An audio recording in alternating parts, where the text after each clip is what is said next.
kami perwakilan dari kelompok 2 bakal nemenin teman-teman dan ngajakin teman-teman buat masuk ke restoran HDL 293 Seafood. Yuk ikutan, let's go.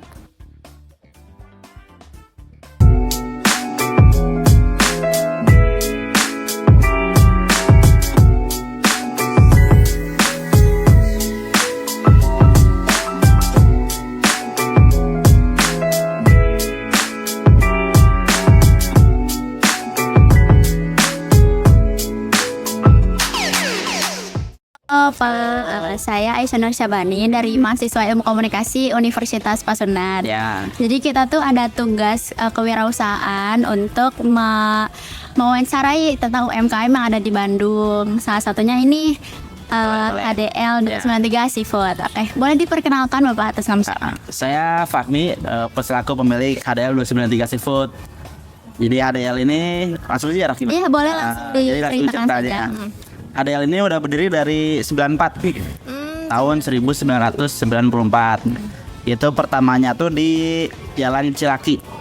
Jadi cabang-cabang. Ya, cabang-cabang. Pertama itu Jalan Cilaki, makanya dulu tuh sempat namanya HDL 293 Cilaki. Gitu.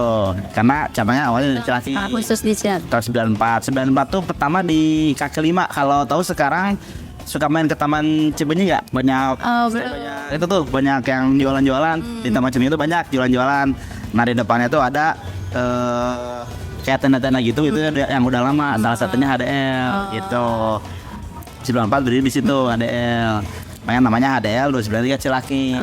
Ini berarti yang di sini cabang ke berapa? Yang ke sini cabang ke-7. Oh, di Bandung. Di Bandung. Atau di Bandung doang. Bandung. Yang pertama ada di Cilaki. Yang pertama di Cilaki. Yang kedua itu di Cimahi.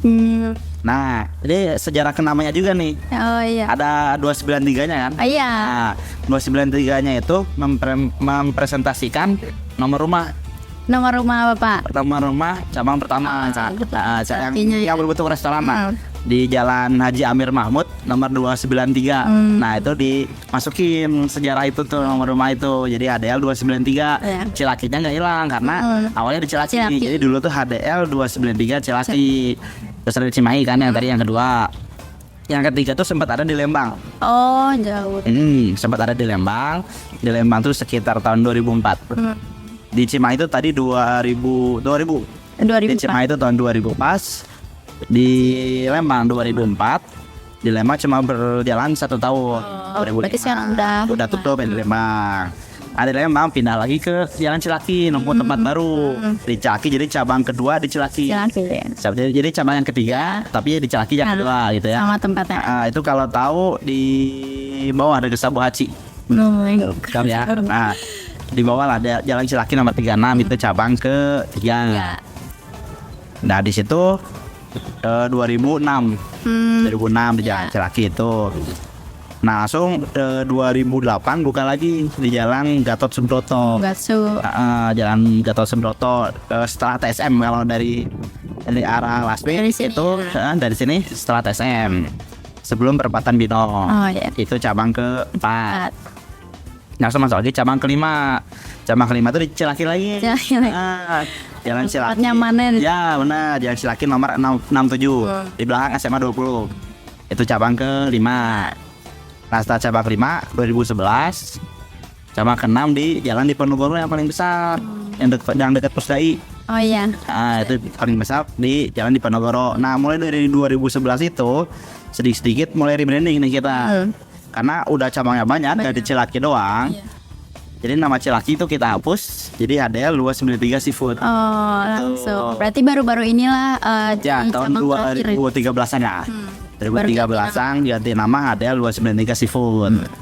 Itu dulu tuh logonya nggak yang kayak gini, tapi logo lamanya tuh kurang lebih kayak gini bentuknya, kayak topi chef. Iya. Kayak topi chef. Ada kepiting-kepitingnya, cuma nggak kayak gini, lebih ribet lah waktu itu. Jadi pas buka di sini, ini tuh cabang ke-7. Iya. Cabang ke-7. Ini tuh baru 2021. Oh iya, 3 tahunan. 3 tahun, baru 3 tahun. 2021 buka di sini. Karena udah lama kan logo itu udah lama, terus agak ribet. Saya persimpel lagi logonya. Jadi yang seperti yang terbaru ini. Ini tuh 2021 tadi kan, lain branding. Cabang ke-7. Nah, terus tadi sempat ini masalah logo atau masih sejarah? Berarti itu untuk namanya diganti 2013. Ya 2013. Namun HDL untuk 2013. logonya 2021. Ya logonya 2021. Ya. Nah, Ya boleh di filosofi dari logonya tuh kayak kepiting terus ada matahari mungkin Boleh, itu boleh. yang ceritakan. Nah logonya tuh dari waktu itu tuh kepiting juga, tapi kepitingnya bentuknya full bentuk kepiting, Iya. full bentuk kepiting. Karena itu terlalu ribet, yang saya terlalu ribet, ingin yang lebih simpel, jadi diganti seperti ini. Nah ini juga ada maknanya nih logo ini nih. Iya. Jadi yang bentuknya itu tuh mempresentasikan ini apa topi chef. Oh. Yang seperti itu tuh, yang di luarnya tuh, itu topi chef. Nah, tapi ada juga orang yang mengira itu tuh kerang, yang mirip-mirip Iya, lah ya, mirip-mirip kerang. Tapi itu topi chef, topi chef. Nah, terus si logo kepiting itu kepiting. Nah, terus ada bulat tuh, ada Iya, bulat, terus ada kayak air. ada gitu, Ya, gitu. benar. Itu mempresentasikan sunset. Kenapa sunset? Oh. Karena seafood itu kan pantai ya. Iya. Identiknya dengan pantai. Dan pantai itu lebih identik lagi dengan sunset. Iya betul. Nah, jadi mempresentasikan gitu, jadi kayak ada sunsetnya gitu, tapi disatuin dalam logo kayak kepiting, Iya. jadi mirip-mirip itu. Kan biasanya seafood juga kan bukan kepiting doang, tapi Betul. kalau bapak tuh milihnya kepiting doang, padahal ada udang, cumi gitu. Karena kepiting itu ibaratnya kayak simbol of luck lah. Ah iya benar. Kalau lihat SpongeBob contoh, Iya. Mr. Krab itu kan kepiting, betul menentukan uang gitu, kayak simbol lucknya gitu.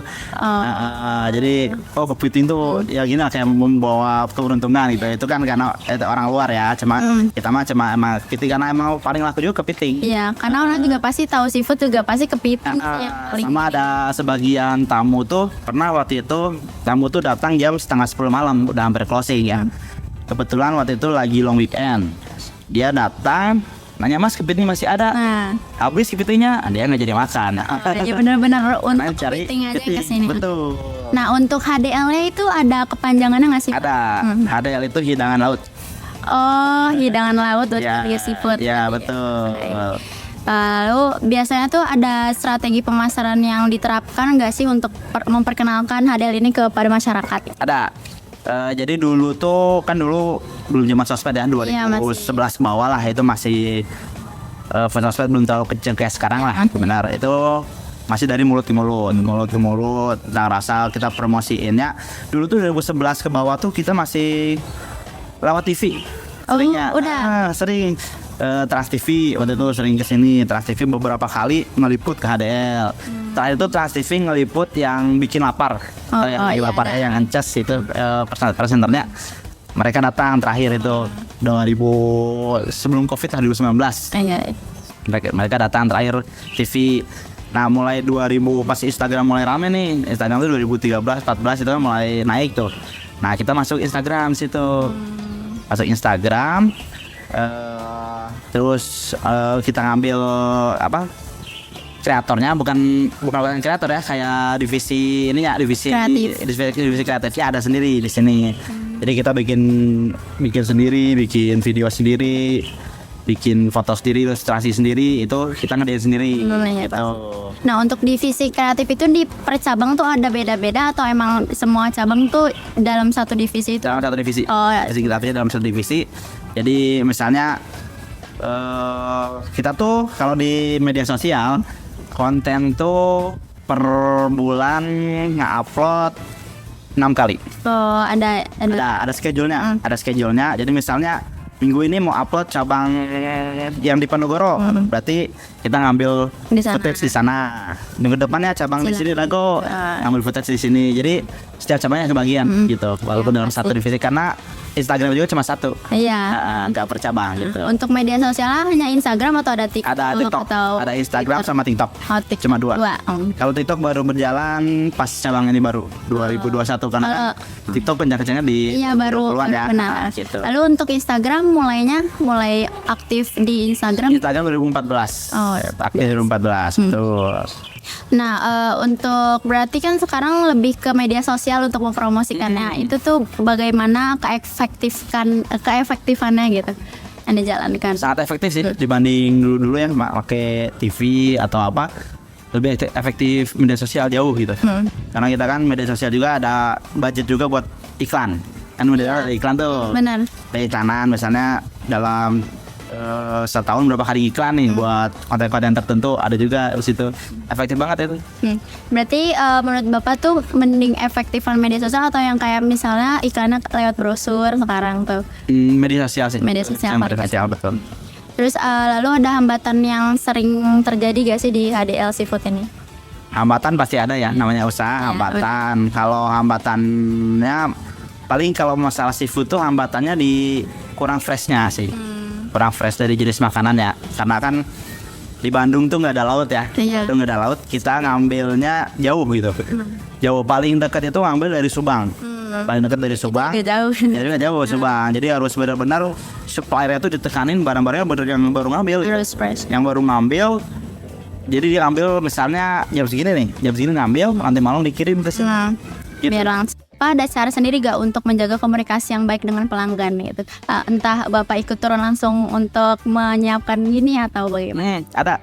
Jadi kalau kebetulan saya lagi ada di tempat di restoran kayak sekarang, misalnya ada tamu nih, saya ajak ngobrol aja. Karena dikasih gimana Bu, Pak makanannya gitu kan?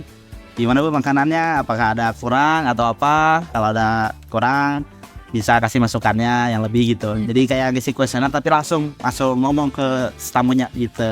Oke. Lalu strategi komunikasi yang Bapak lakukan kayak dengan stakeholder yang ada di sini itu seperti apa? Atau malah justru Bapak yang mengkoordinasikan ke bawah gitu? Jadi saya yang koordinasi. Selaku owner. Jadi saya langsung. Berarti di atas sudah nggak ada lagi ya? Nggak ada lagi. Jadi saya langsung gitu, misalnya kayak tadi ada misalnya masakannya kurang, misalnya kurang asin, kurang apa, saya langsung ngomong ke bagian dapur, kemarin yang ini kurang ini, jadi nanti tambahin lagi dirinya. Terus kalau masak misalnya jangan sekaligus 5 porsi gitu, walaupun si katelnya muat gitu, 3-5 porsi satu-satu lah. Soalnya kan bisa mempengaruhi rasa. Tuh, Ya, rasa betul. Lalu misalnya suka ada branding kayak promo gitu, kayak beli ini gratis ini gitu. Ada promo, ada di sini. Biasanya kalau di HDL promonya di hari-hari tertentu. Kayak kemarin promo pemilu yang ada jari umumnya diskon 15%. Terus biasanya nanti Lebaran, Idul Adha, Idul Fitri, terus akhir tahun, di hari-hari besar lah promonya gitu. Itu di media sosial juga. Berarti paling kencang media sosial. Media sosial, benar. Lalu dari Bapak sendiri pernah kayak di baliho gitu gak kepikiran untuk biar lebih iklannya lebih? Di baliho sempat kepikiran, cuma sekarang belum. Bisa dijelaskan aja bagaimana tempat ini bisa didago, terus segera ada kesini gitu kan? Nah, boleh. Jadi HDL itu kan udah banyak di bawah ya. Iya. Di kota udah banyak. Di Ponorogo, di Cilaki, di Gatsu itu kan daerah tengah kota semua. Iya. Kebetulan waktu 2020 itu kita tuh emang mau nyari buat cabang baru gitu. Survei tempat. Sempat dapat di daerah Cibaduyut. Nah itu, cuman aduh Cibaduyut kayaknya kurang cocok gitu kan. Cibaduyut kurang cocok. Nah, nyarilah ke daerah atas, cobain daerah atas. Pas lagi main, kebetulan waktu itu kali ngantar tamu ke Cisbel. Ada tamu waktu itu di Hotel Cisbel. Nah, saya tuh parkir di depan rumah ini. Dijual rumah, dijual. Wah, coba deh saya tanya kan rumahnya kan. Dijual, saya tanya, terus ternyata harganya cocok, bisa nego gitu ya. Saya masuk, lihat rumahnya, ternyata rumahnya bagus, ada view-nya. Nah, jadi intinya tuh nyari view-nya, nyari ternyata ada view. Ya udah saya ambil gitu kan. Jadi buat konsepnya berbeda lah. Di bawah tuh yang buat kota gitu kan, yang khusus buat orang makan. Nah, kalau di sini konsepnya lebih kayak orang buat nyantai, tapi ingin makan seafood tapi nyantai itu. Karena daerah atas, benar. Sambil lihat di sini ada view-nya gitu kan. Jadi konsepnya beda gitu. Konsep di sini tuh yang ada view-nya, kalau di bawah nggak ada view-nya gitu. Cuma beda pemandangan. Beda pemandangan. Lalu untuk menu-menunya ada apa aja nih di sini? Menu-menunya banyak ya, kalau dijelasin satu panjang. Kurang lebih ada 150-an jenis menu. Paling favoritnya apa? Paling favorit kepiting, udang, sama cumi. Itu paling favorit. Kalau kepitingnya tuh di bumbu Singapura itu favorit banget. Bumbu Singapura, bumbu kuning gitu, pakai telur, itu enak. Terus kalau udangnya di udang saus Padang, pedas gitu kan. Terus di sini mah hot plate, jadinya Jadi lebih menarik. Kalau cuminya di cumi tepung, cumi meletok namanya di sini. Itu. Teman juga. Lalu untuk staff-staffnya tuh ada apa aja sih kalau di sini? Staff-staffnya dibagi ada berbagai macam divisi ya. Ada bagian dapur. Bagian dapur itu meliputi chef, bagian ngeracik bumbu, bagian penggorengan. Oh itu beda-beda. Beda-beda. Tapi dalam satu divisi dapur. Terus ada divisi minuman. Itu bagian minum khusus buat minuman. Sama bagian frontman itu di depan. Frontman itu kayak waiters yang terima tamu, ngambilin piring, itu frontman. Sama ada bagian kasir. Alergi juga. Bagaimana cara nanganinnya? Pernah nggak sih konsumen tuh di sini mengalami kayak gitu? Pernah ada. Kan kadang konsumen udah ditanya nggak ada alergi misalnya, waktu itu dia alergi gitu kan. Nah kita udah nyediain obatnya di sini, ada obat anti alergi. Jadi tamu yang pernah ada di sini waktu itu, Mas saya gatal-gatal ada obatnya gitu. Namanya Mas ini ada Bu, ada. Ya saya tadi terlalu kalap gitu kan, terlalu semangat gitu makan seafood. Ada berlebihan juga. Karena berlebihan, betul. Tapi ada juga sebagian orang kayak teman saya alergi seafood, tapi kalau dia senang seafood, dia pilih makanan yang lain. Karena di sini juga dipisah. Oh ada yang ada tempat tempat masaknya, alat masaknya dipisah, nggak disatuin karena kan disatuin walaupun udah dicuci tetap aja sih kan masih ada gitu kandungan alergi. Ada yang Jadi dipisah kayak buat non seafoodnya ada gitu, buat seafoodnya ada gitu ya. berarti sebelum orang pesan juga pasti selalu ditanyain gitu ya? Ditanya nggak ada yang alergi seafood, nggak ada, oke gitu. Berarti langsung ditangani secepatnya. Betul. Untuk yang kayak gitu tuh emang dari kepikiran dari Bapak atau emang suka ada yang supplier ini mau nggak gitu nyediain obat di sini? Oh, enggak sih, kalau kita inisiatif aja. Inisiatif aja karena banyak kejadian dulu ya orang alergi gitu, gatal gitu, terus minta obat, ternyata kita nggak ada obatnya. Nah kita sediain sekarang gitu. Itu sejak kapan kayak gitu Pak kalau boleh tahu? Udah 5 tahun lah berjalan. 5 tahunan berjalan ngasih obat. Kebetulan adik saya juga daftar gitu, jadi tahu lah gitu, konsultasi. Di semua cabang sekarang udah ada kayak gitu? Udah ada P3K sendiri. Dari Bapak sendiri ada tips gak sih untuk para pembuka bisnis baru nanti nih? Gitu. Boleh. Bagaimana cara? Kalau tips dari saya, pertama kalau mau buka bisnis apapun ya, mau restoran mau apapun, kita sebagai owner kalau bisa tuh kita mendalami dulu. Iya, betul. Pertama mendalami dulu apa usaha yang mau kita jalanin. Kayak contohnya saya nih, restoran. Jadi kalau bisa tuh kita tuh, saya sebagai owner bisa masak, bisa hitung uang, bisa kayak laporan-laporannya, gitu ya, laporan keuangannya, semua harus tahu risiko-risikonya, tahu cara marketingnya. Jadi suatu saat nih namanya karyawan ya, kita mengambil karyawan, ada yang kadang betah atau yang betul, ada yang betul. Jadi kita nggak ditipu gitu sama karyawan. Jadi walaupun nggak ada karyawan, kita bisa jalanin bisnis itu gitu.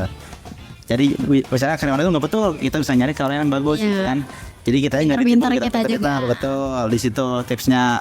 Kalau dari marketingnya, kalau saya sih lebih marketingnya lebih ke ya cari peluang yang belum ada gitu kan. Yang belum ada kita bisa ide apa nih, ide kita tuh yang bagus-bagusnya apa nih, masukin aja. Kayak di sini kan ada menu paket tuh yang disatuin semua, kita masukin gitu baru. Terus misalnya kita udah berkurang nih menu ininya, masukin lagi menu yang baru, gitu aja gitu. Biar makin bervariasi. Ya makin bervariasi, makin banyak variasinya gitu. Lalu mungkin kan banyak marketing seperti media sosial yang sudah Bapak jalankan. Apa sih yang paling efektif gitu untuk membangun promosi HDL ini? Kalau paling efektif itu Instagram ya, media sosial Instagram. Kalau menurut saya sih Instagram, karena saya lebih mendalaminya di Instagram sih. Sebenarnya kata orang TikTok juga bagus gitu kan. Kita belum memperdalami sih TikTok, karena baru juga TikTok. Jadi kita memperdalaminya di Instagram gitu. Sama itu sih ada kalau di dunia marketing itu KOL KOL itu tuh kayak influencer gitu. Influencer kalau enaknya tuh kita ambil influencer sama kita hire gitu buat ini kita sendiri. Benar, itu sih enaknya, walaupun di sini belum berjalan sih, tapi nextnya ada bakal berjalan. Betul. Oke. Berarti bisa nge-brandnya lewat orang-orang gitu. Betul, influencer influencer begitu. Iya. Terus ada kepikiran untuk collab nggak sama mereka? Ada kepikiran collab. Jadi kontrak lah nanti. Benar, kontrak atau enggak pervisit misalnya dia terima pervisit misalnya beberapa kali posting Instagram berapa gitu kan sudah ada Iya, sudah ada. gitu. Terus kalau Bapak di sini tuh kayak pernah endorse gitu nggak sih? Jadi kayak ngirim ini tuh ada yang frozen gitu gak? Nggak ada. Oh, enggak. Kita selesai semua jadi belum sempat kita endorse. Berarti endorse juga belum pernah. Belum pernah. Tapi kepikiran mau. Kepikiran mau. Ya karena kan sekarang kan endorse kan paling Ya, benar, sama paling ini paling sana. Oke teman-teman, segitu saja dari promosi dari HDL Seafood, entah itu dari strategi, lalu ada marketing yang mereka lakukan. Bagi kalian yang ingin membuka bisnis baru, boleh diterapin nih cara-cara dari Bapak Fahmi. Ya, Oke. betul. Terima kasih kepada Pak Fahmi Ya, sudah sama-sama. meluangkan untuk diwawancara oleh kami. Nah, ya sama-sama makasih ya. Sukses terus. Oke. Jadi harapan saya untuk HDL ke depannya, saya tuh harapannya ingin membuka cabang di setiap kota besar. Alhamdulillah bulan kemarin saya udah buka yang ke-8 itu di Kota Baru Parahyangan. Insya Allah selanjutnya saya akan membuka di kota-kota besar di Indonesia. Dan juga harapannya juga ingin meningkatkan penjualan sama buat mengambil kayak tadi KOL itu buat influencer bisa bekerja sama lah dengan HDL begitu sih harapan kedepannya gitu.